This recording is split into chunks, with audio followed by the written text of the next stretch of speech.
Next, you will install the rail kit into a rack. Turn over each rail and slide the outer rail toward the rear in order to open the rear mounting bracket. Now you can install the rails into the rack. From the front of the rack, line up the rear mounting bracket lugs with the right rear rack post, and slide the inner rail to the rear to lock the mounting bracket in place. Open the blue latch at the front of the slide rail by pushing it in the direction of the arrow. Align the front bracket mounting lugs to the inside of the front rack post by pulling it forward, and then release the blue latch to lock the mounting bracket in place. Be sure that the rail is firmly seated against the rack on both the front and rear of the rack.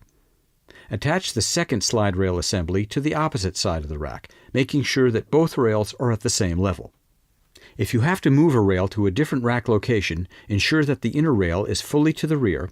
Open the blue latch at the front of the slide rail by pushing it in the direction of the arrow, and then disengage the mounting lugs from the front rack post.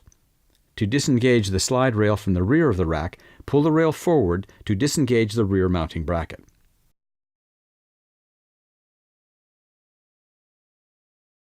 Pull both slide rails out toward the rack front until they click 2 times, hitting the internal stops and locking in place. Identify the location of the 4 lugs on each side of the enclosure, and the corresponding J-slots in the rails. Hold the enclosure over the rails, aligning the 2 rear lugs with the 2 rear J-slots.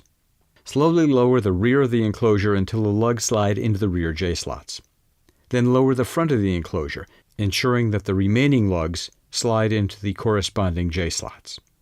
Lift the rail lock levers on the outside of each rail and slide the enclosure all the way into the rack. Once the enclosure is fully retracted, you can optionally secure the enclosure to the rack at the front of each rail by tightening the captive screws already in place behind the front latches.